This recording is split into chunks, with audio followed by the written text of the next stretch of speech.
La regularització cadastral feta pel Ministeri d'Hisenda a final d'any afecta unes 2.000 unitats urbanes de Figueres. S'han presentat 250 al·legacions per part dels afectats, algunes canalitzades des del propi Ajuntament, que ha decidit aplicar mesures d'assistència jurídica i de calendari fiscal. Així s'ajornarà l'IBI als afectats que han al·legat. No està a les nostres mans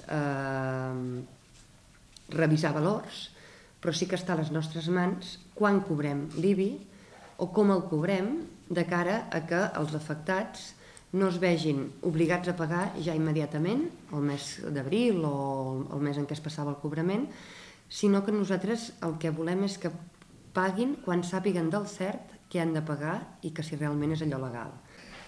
Dir que, per altra part, el tipus de gravamen de l'IBI l'Ajuntament, el que va aprovar per aquest 2015,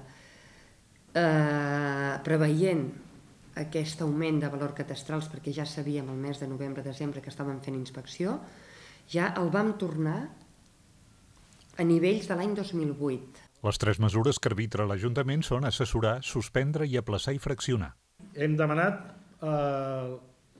totes i cada una de les al·legacions que s'han presentat i les revisarem amb la col·laboració del Servei Jurídic de Xaloc per a veure quines d'aquelles tenen una base jurídica suficientment fonamentades i coadjuvar a la resolució i que sigui favorable en els que els han presentades.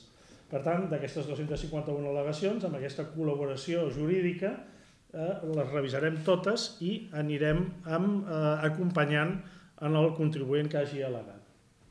El padró del 2015, ells ens l'han enviat ja incorporant tots aquests casos, inclosos aquests que han al·legat. Nosaltres el que fem és ho traiem. Tots aquells que han presentat una al·legació els traiem del padró, fins que quedi resolta aquesta al·legació i, per tant, llavors en el moment en què quedi resolta l'al·legació es liquidarà d'acord amb la resolució d'aquesta al·legació.